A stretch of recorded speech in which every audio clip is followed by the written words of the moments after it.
Hello everyone and welcome back to the next episode of Box. You're here today with me, Dom. I'm Sam. And we're going to be talking about a few things that I saw in F1 news over the past little bit. We're going to be talking about Kimi Antonelli, Daniel Ricciardo, and also the new swearing rule thing that's not fun, but yeah. What? Anyway, let's roll the intro music. Let's do it.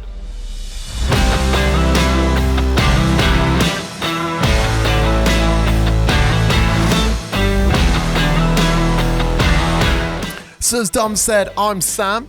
I'm Dom. And this is Box. Now, I've been really busy this week, but Dom has prepared an absolutely show-stopping episode, I'm aware. So, Dom, what has been happening this week? I was going to say, you're not aware because I haven't told you anything. It's a big secret. Actually, more importantly, what are you wearing? Today, I am wearing Red Bull. Who's on the back? No one. I would never wear anything with Max Verstappen on if that's what you were thinking. However, we are now also in video. A massive thank you to Bay 10 Studios providing this space for us. Big up your bad self. Yeah, we wouldn't be able to have this amazing looking set without him. So thanks again for letting us use your space. Big up your bad self. If you want to do any video or photo stuff and you're in the West Midlands area, hit him up. Let us know. We'll put you in touch. They give you good mates rates with us, maybe. If you ask nicely. Sucky $5. Before we get digging into the episode, though, I've got a little challenge for you. Oh, for fuck's sake! Go on then. It's really simple, but I had this challenge with my dad the other day, and he struggled. Oh dear! It could literally be 10 seconds. It could be a couple of minutes. We could be here a while. I don't know. Oh God! Go on then. I challenge you to say something nice about Lance Stroll.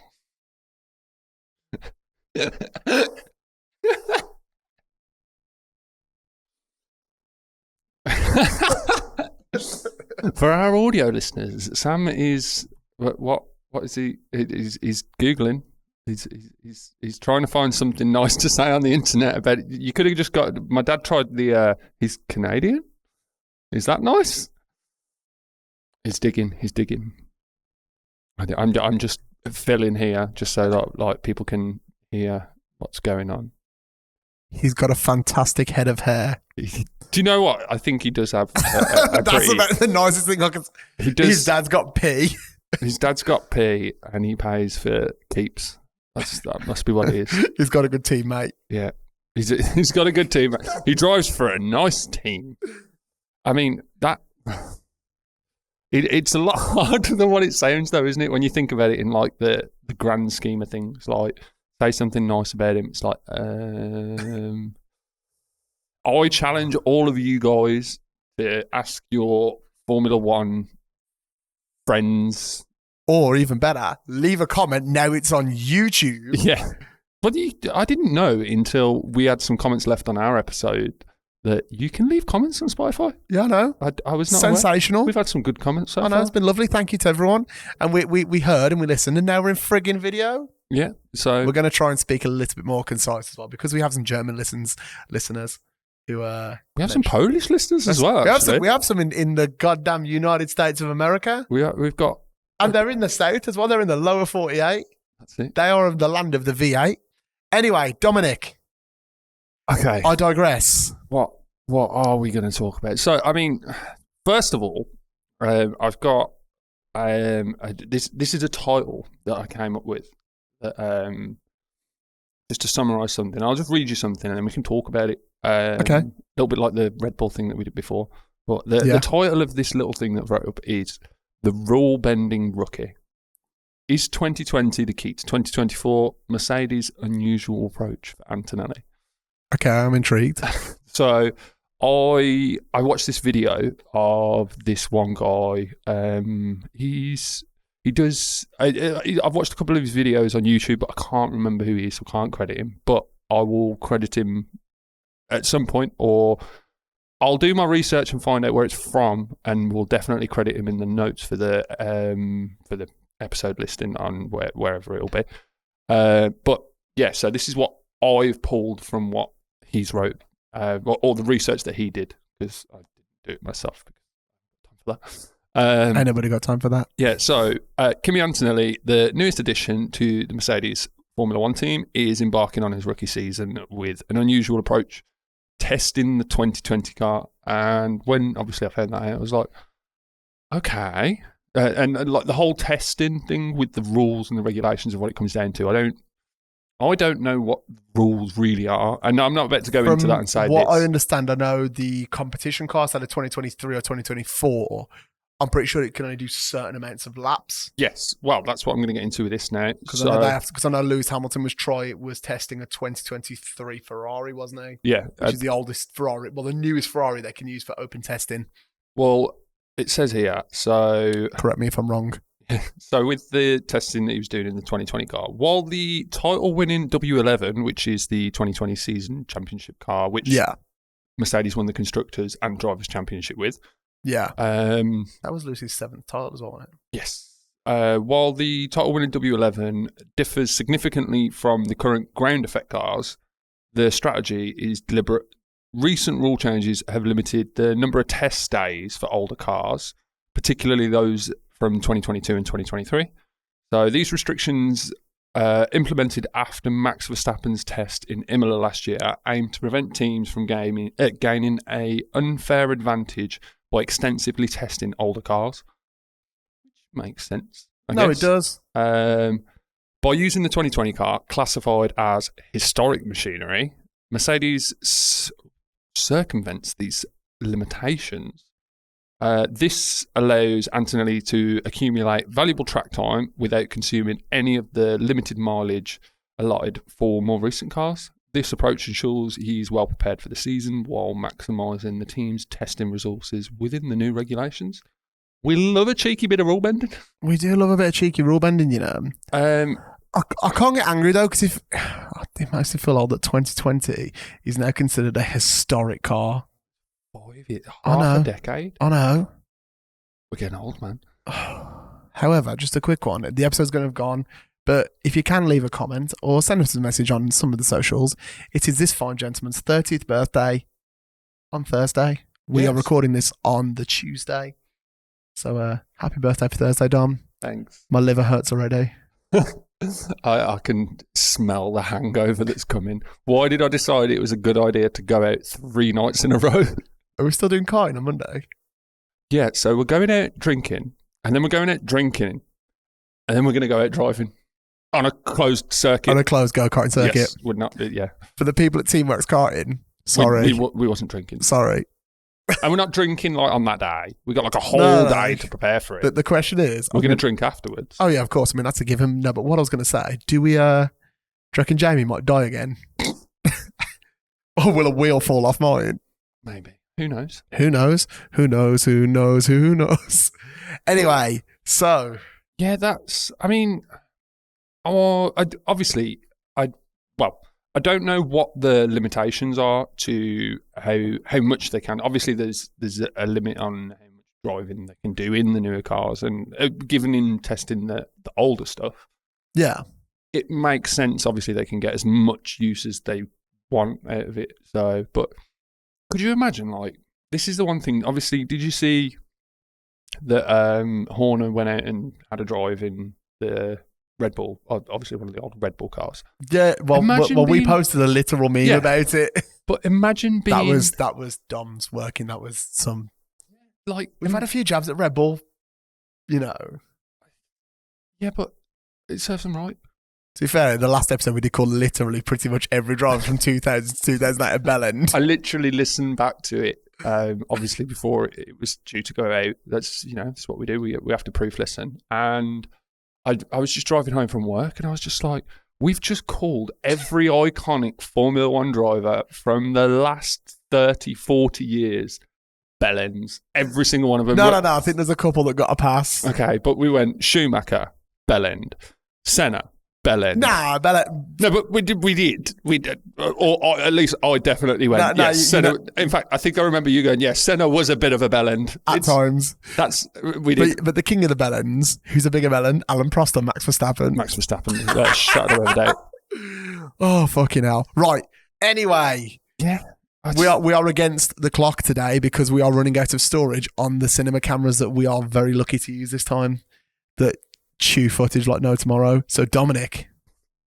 This episode may be shorter than usual because we don't have enough storage. However,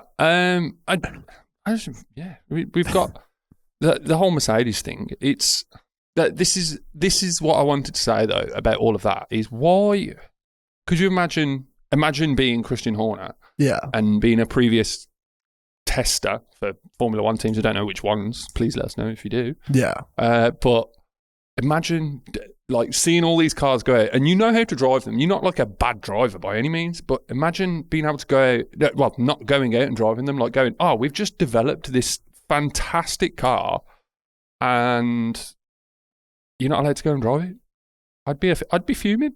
Yeah, it's like imagine being Christian Horner and watching Vettel absolutely dominate and Verstappen absolutely dominate, and then going and not being able to go, and never being able to experience it'd that be like, car. Bruh. But the thing is, it's also one of those ones where like Christian Horner actually was he in Formula One? He never got into Formula No, One. like because was it Martin Brundle that he did. He was saying, like, oh, you're far too old to drive it. And it's like, you were too... You were at least I was fast enough. Yeah, I know what you're on about. Where like he's walking around, he's like, Christian, how are we looking? He's like, you're far or something. He went, well, at least I was fast enough to get into Formula One. Something along those lines. Yeah. So I've just looked here on Christian Edwin Johnson Horner's Wikipedia page, which we cannot trust as accurate as it is Wikipedia. He was a driver for Formula Renault. Do you reckon they've all got electrical issues? Maybe. However, he is from Leamington. Leamington? Yeah, he's from Leamington Spa, Warwickshire. Oh. Posh bastard. Oh, yes. Jolly good. It's posh around there. This is bloody nice, eh? It's nice, eh? I keep touching the capsule of this microphone and getting an electric shock. I don't know if Phantom Power's left on. Don't keep touching it. Whoops. Ow. I mean... people are going to be watching the video just watching me getting literally electrocuted. Shocking that. Anyway. Piss off. So the other thing, obviously, that we're going to talk about is the FIA rule changes with the whole thing with not being able to fucking swear. It sounds like absolute fucking bullshit, that does, you know.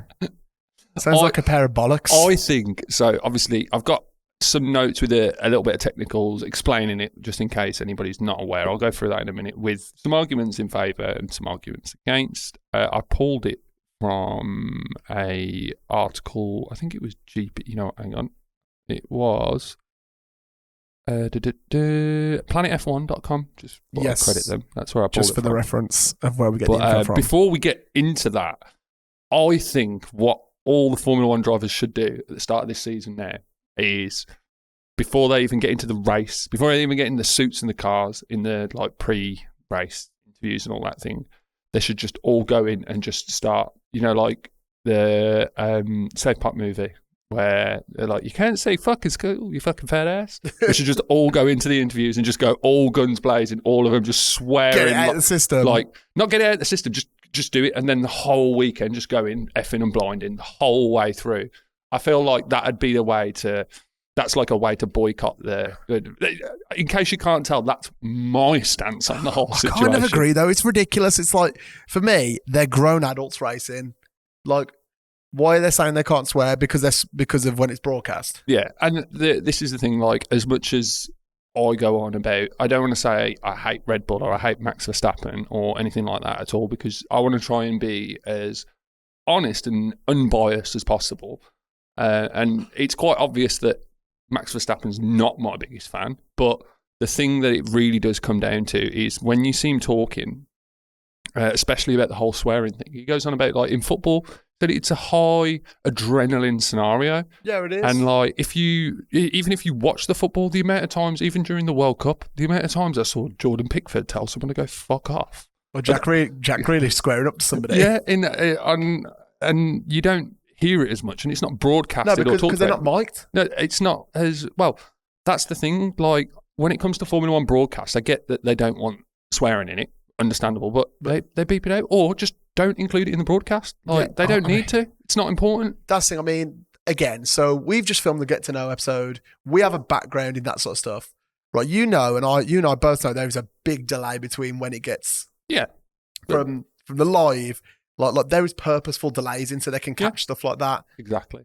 And they don't. But the thing is, they can either sit there and have someone bleep it out, or they can just choose not to. And as they don't have to put team radio out on a broadcast. No, 100%. Granted, we love hearing the noise and going, oh, what's Verstappen complaining about this week? Or it's like, say, for example, what's George Russell grassing Max Verstappen up for this week? And there's one of them ones like, oh, fucking hell, that was a big one. Yeah, that's it. So...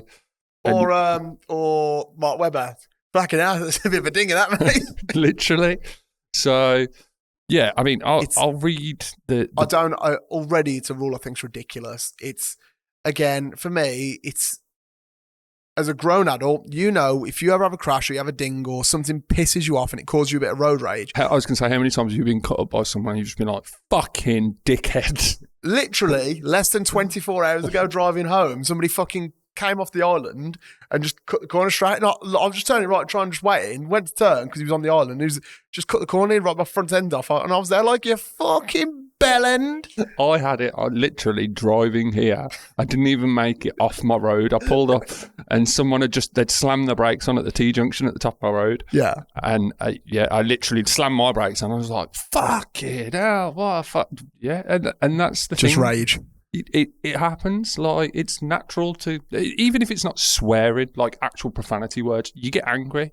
Like, maybe there's some drivers, I'm trying to think of like a driver that would be like nice and kind enough to be like, oh, you silly goose. Like, but I can't think of a driver that wouldn't swear on the grid.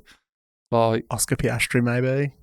But even that time when Verstappen nearly took him off, he's like, yes, the move of the move of world champion. I think Oscar Piastri is the only one who's not going to be getting 10 second penalties for dropping the F-bomb. Do you reckon, you know what they need to do? Just all hold out. To be fair, then get an octagon at the end of the grid. Then get out and just kick the shit out of each other. F1 MMA. Was it Max Verstappen that one time when he got out? He got up to Ocon, squared up to him. Like, squared up and pushed him. Yeah. Oh God. Oh God. What a guy. What a guy.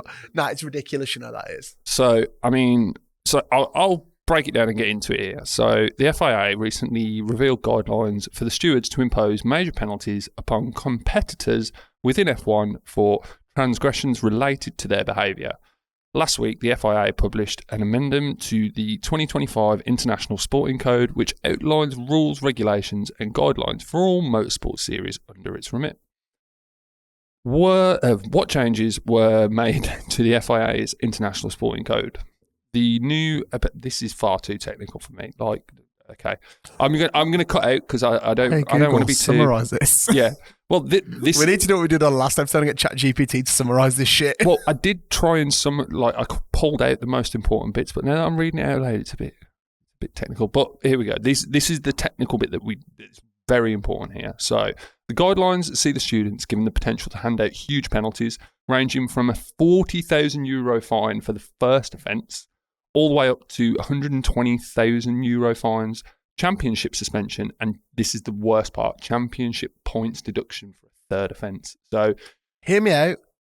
That's a fucking big swear jar, that is, Just 40 grand swear jar.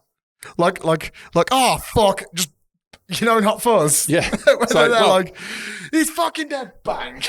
That's the thing. So, thank you, Danny. The first offence is 40 grand, then it's 80, then it's 120, I believe. So, you know what, and it says I all the way. I can't even comprehend having to pay 120 bags for dropping an F-bomb. The thing is as well. Ooh, my mic just went fucking flying then mush. The thing is, it doesn't say up to, so it's all the way to €120,000 fines. So that's ridiculous. It could be more, but this is where it gets a little bit, I want to say worse, I guess, because it's the wording of the guidelines is quite broad, leading to fears that drivers or competitors could be hauled before the stewards for quite severe penalties over what could be minor transgressions unrelated to their on-track behaviour, and gives the governing body the ability, however theoretical, to hand out penalties in what could be viewed as a clampdown on free speech. So I think what it's kind of with how broad the guidelines are, it's coming down to the fact of they can literally go, oh, it's not just swearing either. Like if you make the FIA or you cause harm to the way that the brand is viewed, they can penalise you for it. So if you go, fuck this sport, it's a load of shit, or this sport is a farce, not even swearing, you can get penalised for it. No, that's ridiculous. That's definitely... That's an issue. If we didn't just create a Formula One podcast, I'd say let's boycott Formula One, because that is outrageous. I feel it's going to irritate the fans as well, because some of the best parts is the iconic comments. I mean, obviously, there's a running joke when Carlos Sainz was singing "Smooth Operator," and I don't know if that was actually a legit thing. And they're like, I don't even know if that's like. I know what you're going to say about when he was like, "Oh, Carlos, the FIA have said that there's a." You're not allowed to sing it, because I think that was a meme. I don't even think that actually happened. Like, I don't think that was. I wouldn't actually put it past the FIA. Yeah, that's the thing. That's what makes it worse. I think, to be honest, it's one of them ones where no matter how good Formula One is and how good last season was, the FIA just make it. They just sometimes suck the fun out of it. Well, quite literally. So it's I understand that, like, obviously, like they're trying to keep the sport like cleaner, but it's one of them ones where like that some of the best things that happen is rage on track. Yeah. Well, that's what we're here for. We're here for the entertainment. Like, it's not just the racing that's the fun. It's kind of one of them ones where if you strip, well, what happens is like between like 2020 and sort of 2022, or even 2019 to 2022, when it was really sterile, it happens what happened last time when the Formula One fan base does kind of drop off. Yeah. Because it gets boring when it's the same stuff all the time, the same, like, as much as I am definitely a bigger Lewis Hamilton than Max Verstappen fan, but when Hamilton was dominating, it was boring. It got boring. And yeah, it's got to the point that it was so boring with Hamilton dominating where we were all joking. My sister would say, so who's winning? And we're like, shh, don't talk about who's winning. We talk about people who are second and onwards. Yeah, literally, Matt, like, and it's... Because Max Verstappen always wins and we don't care. We bore you about everything. But that's the thing. So, I mean, got some arguments for and against here that were pulled from that article. And arguments in favour, obviously, is maintaining a clean image. So the FIA aims to present a family-friendly image for F1, minimising swearing and controversial statements. Now, I get that they want to make Formula One a family-friendly viewing experience, but let's face it, watching like even pile-ups and stuff that happen, that can be scary. And when you're watching, especially, do you remember Roman Grosjean's fire? Like the car where he's burnt and he was stuck in the car for how long? I wouldn't want a kid watching that. No. But this is the thing that happens, and it's a big deal. Like, so yeah, I get that. Second point is driver responsibility. Drivers are seen as role models and employees of teams with expectations of professional behaviour. Yes, I agree. But at the same time, how many times have you said fuck at work? Oh, mate. How many times have we said fuck on this podcast? And don't get me wrong, I understand and I get that. And there's kids who watch Formula One. But it's one of the ones where anything that goes out on broadcast is normally censored. Okay, so I'm talking from a British point of view in what we watch on Sky Sports F1. In line with Ofcom, the broadcasting regulation in the UK. Which are meant to be one of the tightest in the world, aren't they? Yes, they are. Again, I studied broadcast, and I know Ofcom's regulations are like. With that, it's definitely like ours is a really tight-knit broadcasting. Now, obviously in America, it might be different because America, like, they drop the F-bomb on radio like it's going on fashion. America. Like Cyrus XM when what's his face had like strippers on his show. I know you're on about that New York guy with the long black hair, curly black hair that looks a bit like Alice Cooper. Yeah. Yeah. Yeah. You know what I'm about. Yeah. But yeah, I mean it's a difficult one. It is a really difficult one. Well, the other point that they've got obviously in favour is respect for officials. So the guidelines aim to ensure respect for race officials and the FIA's authority. Maybe you got to look at the way. I don't mean to get really political here, but you've got to look at it the same thing. How do you expect us to have respect for the officials if they don't have respect for the people that are driving the cars. Like, yeah, no, 100%, I agree there. And it's the same thing. Like, I don't know. And obviously, getting into the arguments against are the stupid penalties. Critics argue that fines up to 120,000 euros and potential suspensions are excessive. Wholeheartedly agree. Yeah, for swearing. Absolutely agree. I get it. If someone's going in, if someone's going in every lap, fuck this guy, this, yeah, then you penalise in, but you can't. It can't just be a first offence. It's got to be like a succession of events to build to that. Yeah. So it can't just I'm intrigued to see how it's going to go, for sure. I'm intrigued to see how long it lasts. Yeah. Because the thing is, it's one of them ones where what happens if all the teams boycott? Yeah. Because that's all it... Or say, for example, if, say... This sounds stupid. Max Verstappen boycotts it. Yeah. Whether we like it or not, Max Verstappen is very much the FIA's lapdog, and they will bend the rules for Verstappen. From historical points of view. Yes, and I feel like... because he's been penalised for swearing before, and he's had fines and... No, but I feel like, say for example, if he says, "Nah, fuck this shit, I'm done with F1. I don't want to be in it anymore." He's such. I'd cheer personally. I mean, a lot of us would. No, but or say for example, Lewis, his first season at Ferrari, which I want to talk about. Obviously, say for example, if he's going like a mad one, like because he's full of vegan pasta, and like Verstappen's cut him up or something. Yeah, and that's it. He's just out of his because on video I can do the actual meme. He's out of his thing like this. Italian hand. Yeah. I don't know. I feel like that the only way that it's going to be conquered, or even just step down a bit, would be if everyone kind of banded together. 100%. The other issues that he's obviously got against is free speech concerns. The broad wording of the guidelines raises concerns about limitations on driver expression, particularly regarding political and social issues. So, like I said, it doesn't even need to be swearing. It could be someone calling ridiculous.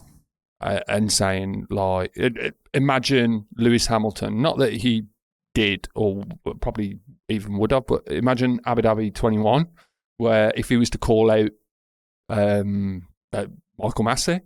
No, Michael, it's not right.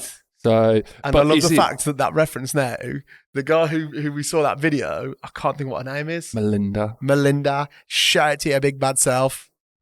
It's if she's still listening by then. I'm sure she would be. But yeah, this is another thing that we've got to ask. Are the team principals or CEOs or any of that are they going to be subject to this thing? Also, what about the new teams? Yeah. It's I think we're going to have to review this after the first race and see what happens. I can't wait to see. There's only two other points against here it's got. So obviously it's the subjectivity of moral injury. The concept of moral injury is vague and could lead to inconsistent and potentially unfair penalties. No, 100% again. Absolutely agree. We've touched on that already. And obviously hypocrisy. So F1's marketing efforts, including the popular Netflix series Drive to Survive, often capitalises on driver personalities, including their use of strong language. No, exactly. I mean, literally. Could you imagine Drive to Survive without Gunther swearing and going, "Don't kick my fucking door"? Like, no, exactly. We look like a bunch of wankers.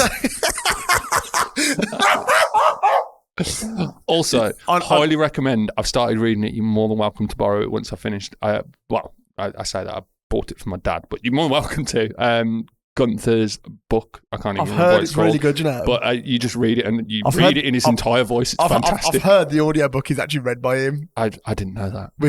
I've been reading the book, but I've got like 6 Audible credits like waiting to be done. I know what I'm getting. I think it's called Surviving to Drive or something like that. So. Yeah, I know we've said this before, but I fucking miss Gunther, you know.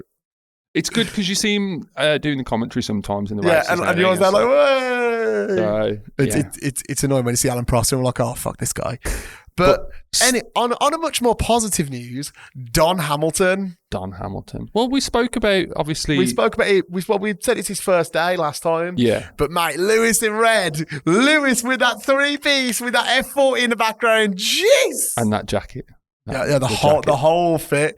It's been the memes though. I was going to say the memes with Guido from Cars. He's like, Pistol B, Ferrari, yeah. Do you know the Michael Schumacher? It has been good. Oh, it's been incredible. You know what though? My favourite, I think the most wholesome thing that I saw about the Lewis Hamilton Ferrari thing, it was his mum. His mum there with like the full flip up mum case, and she's just there like one of probably the most documented events in the last 10 years of Formula One, and his mum's there just like with a flip case, filming him good. Love it. I love it, man. Like the thing is, the question is 7 windows open, 7 windows closed, 1 open. So I saw. I reckon that's an 8. That they're going for an 8th title. You know. The thing is, right? Obviously, we posted a meme about that, and the whole 7 windows, and the door to the 8th, and that. But that building's been there for a long time, so.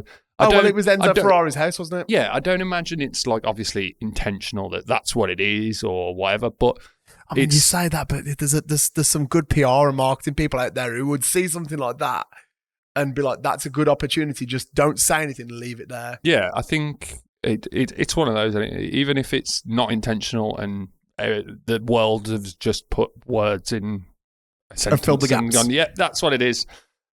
We can only hope. I'm excited. Have you seen some of the stuff from him obviously being on track? And it's great. You know what? I was excited for Lewis at Ferrari because obviously it's Ferrari. They're the pinnacle of the teams. Everybody wants to drive for the Ferrari. Well, the thing is, obviously, Ferrari have been in the sport since the founding of it. They have.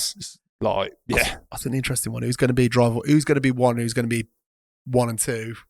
Is Leclerc going to be driving number 1? This is the thing. I think I saw an article on it. I saw it before. I'll pull the article from somewhere and talk about it in another episode. But I think it's something along the lines of Ferrari have never had a 1 and 2. Obviously, my instant response was Schumacher and his dominant era. It's obvious that Schumacher was always number 1. But I know it's like with Sainz and Leclerc.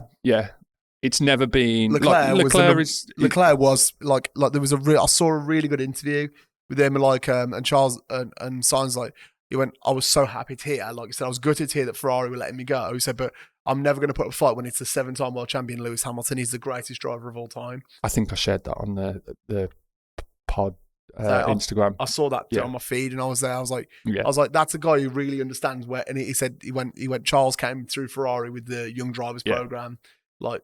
I think that's what's going to be really interesting is with Charles and Lewis is who he's going to be. Well, obviously, I think they're going to focus on Leclerc mostly, but they're going to try and give. I think they'll focus on Lewis for the last couple of seasons. Yeah, and they'll build Charles up as his reserve, basically as the second driver. Yeah.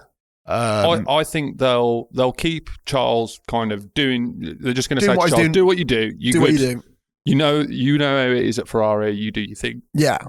But obviously, they're going to put a lot of focus into Lewis going, obviously, it's his first time in Ferrari, so it's new for him. But yeah, I mean, like literally, they built a brand new car for him. Maybe 2026 will be the season to be like, who's number 1 and who's number 2 at that point? Even though we don't know how Ferrari do 1 and 2. It's going to be interesting as well because obviously Charles Leclerc is a great driver, but Lewis Hamilton is Lewis Hamilton. Yeah. Like he's the most successful. Everyone really wants him to get that 8th Ferrari. Everyone wants him to get it because it just makes it harder for Verstappen to get it as well. And I know that's comedy gold, but that sounds a bit savage. But that's just how it is. But that is just how it is. It's just the way it is. So, I mean, the only other thing that I've got to talk about, and I don't have a lot to talk about for it because there ain't really a lot of fact in it. And I don't want to get anybody else's hopes up other than how much I got mine up when I read the headline.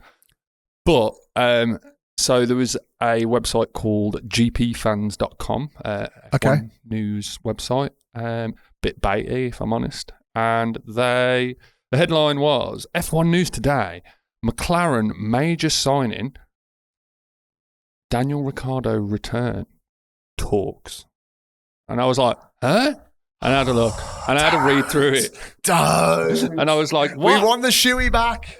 I did some digging, and there's no fact or anything just yet. Shit. But there's talks about him becoming the reserve driver for McLaren. So, and I don't know about. Obviously, Mercedes have got Bottas back as their reserve driver, and Alpine have signed Franco Colapinto as their reserve driver. I'm so glad he's still in the sport just for his name. Yeah. This is a fucking incredible name. That's good, but I don't know. Obviously, McLaren, I don't know who their reserve driver is. So if they even have one, assuming they probably would do, but is it going to be Daniel Ricciardo? Is it going to be Danny Rick? Well, I'll tell you what. I want it to be Danny Rick real bad. I want it to be Danny Rick. Just we've expressed loads on this pod our love of Danny Rick. But being as though, I mean, we don't really have anything else to talk about today, do we? Really? No, and we are unfortunately against the clock today. However, I think next episode, before we get into the Formula One season, which I think it will fall around that time, yeah, I really want to talk about Danny Kvyat, who he was. So, do you know anything about him? Absolutely fuck all. I'm not gonna lie. So, I know we don't have a lot of time, but I'll give you a brief summary. He was pre-Max Verstappen. He was the guy for Red Bull. And he used to go, so he's the baby dad of Max Verstappen's Mrs. first kid, so I think Penelope. So, but there's a whole lot of fucking history with him and Max Verstappen and Daniel Ricciardo and Sebastian Vettel. Well, you know, that's the next episode. That is something. If you want to learn about Danny Kvyat, I might be butchering his name, Russian driver, but he's seemed like a bit of a geezer. So I will share a reel that includes him and Sebastian Vettel, back when Vettel was at Ferrari, to give you a little bit of an insight of his personality. It makes him a bit funny. But yeah. But unfortunately, Dom, that's all we have time for today. That is all we have time for. It's been emotional. You know what? It's been good. It's been good. And not like you, I've got a bonus episode as well that has gone up. Yeah. Where you get to know us, which is just over an hour. So you got an hour and a half of podcasting this week. Yeah. Well, this I don't know if they'd all fall on the same week. Yeah, I don't know. We've done an hour and a half of podcasting. Who knows? There's a lot. Right. Anyway, I've been Sam. I've been Dom. Where can you follow us, Dom? At BoxBoxBoxPod on practically everything. TikTok, literally, Instagram, all the socials. YouTube. All the socials. We're on Facebook. every single podcasting platform now. All of them. Including YouTube now. So yeah. You got us in full HD. Same time, same place. We will see you next week. Love you, bye. Love you, bye.